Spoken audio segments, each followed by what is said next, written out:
نہیں ہے, یہ اس مریض کے ساتھ دھوکہ ہے. اس کے بعد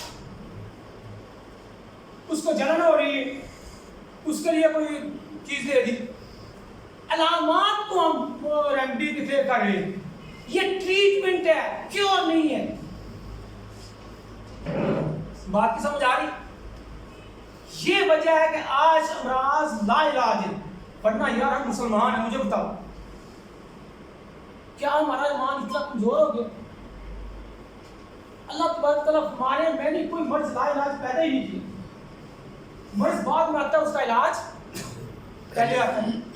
اور حدیث قدسی ہے کہ 70 علاج ہیں ایک مرض کے. تو کہاں ہیں وہ؟ کدھر گئے وہ علاج؟ نہیں ہو رہے, کچھ دنیا میں نہیں ہو رہے. اس کی نبی کریم صلی اللہ علیہ وسلم نے اس کی طریقہ بھی بتا دیا. آپ نے فرمایا علاج شفا اس وقت ملے گی جب مرض کا اور دوائی کا مزاج ملے گا. یہ دو لفظ ہیں, لیکن اس کے پیچھے پوری پیتھالوجی ہے, اس کے پیچھے پوری ماہیت ادویات ہے, میڈیسن کا پورا نالج ہے. پھر تیسری چیز ان دونوں کو بلانے کا, کس درجے کا مرض ہے اور کس درجے کی دوائی دینی ہے. اس لیے نبی کریم صلی اللہ علیہ وسلم نے فرمایا جس نے سیکھے بغیر علاج کیا قیامت والے دن اس کا ذمہ دار ہے. مریض کا نقصان ہوا, اس کا ٹائم ضائع ہوا, اس کا پیسہ ضائع ہوا, اس کی مرض کمپلیکیٹڈ ہوئی, قیامت والے دن اس کا جواب دے. ایک حدیث مبارکہ سارے جو دل کا کوئی بھی مسئلہ ہو تو اجوا کھجور کا پیسٹ مشہور ہے. پوری حدیث کو نہیں پڑھتا, پوری حدیث یہ ہے. سعد بن وقاص رضی اللہ عنہ فرماتے ہیں کہ مجھے دل ہارٹ کا پرابلم ہوا, تو نبی کی تشریف لائے, میری کمر پہ ہاتھ رکھا تو میرے پورے سینے میں ٹھنڈ پڑ گئی. جب ٹھنڈک محسوس ہوئی تو آقا کریم صلی اللہ علیہ وسلم نے فرمایا ساتھ تمہیں ہارٹ کا مسئلہ ہے, یہ ترمذی شریف کی حدیث ہے, تمہیں ہارٹ کا مسئلہ ہے, اب کیا کرو؟ بنی سٹیف جاؤ, وہاں قلزہ بن حارث طبیب ہے,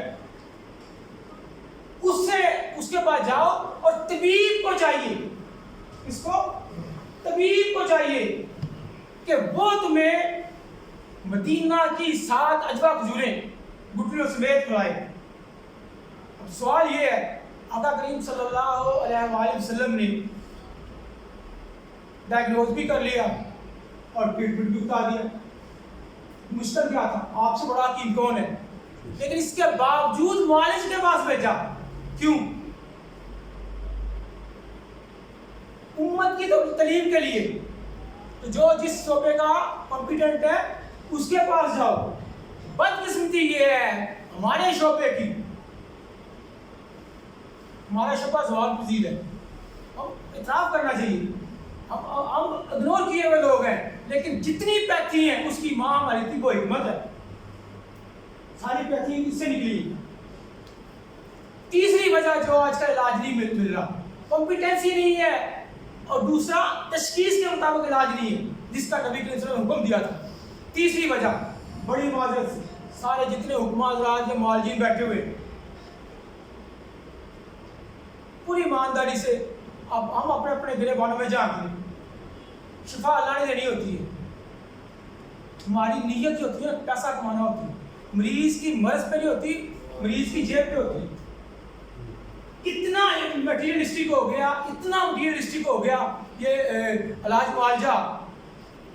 غیر ضروری ٹیسٹ کتنے لکھے جاتے ہیں, غیر ضروری دوائیاں کتنی دی جاتی ہیں, اور کیا کچھ ہوتا ہے وہ میرا خیال بتانے کی ضرورت نہیں ہے.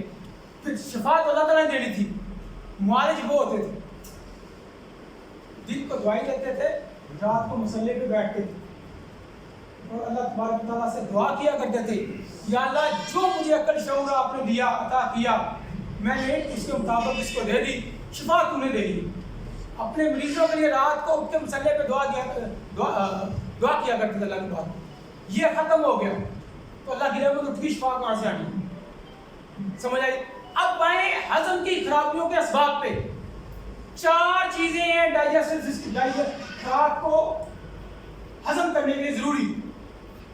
دونوں کی ایلوپیتھی میں تو وہی سیم یوز کرتے ہیں. ہم کہتے ہیں گفتے 4 گفتیں اس میں ہونی چاہیے. دنیا میں علاج کیوں نہیں ہو رہے؟ بہت بڑی چیز. یہ صابر ملتانی رحمۃ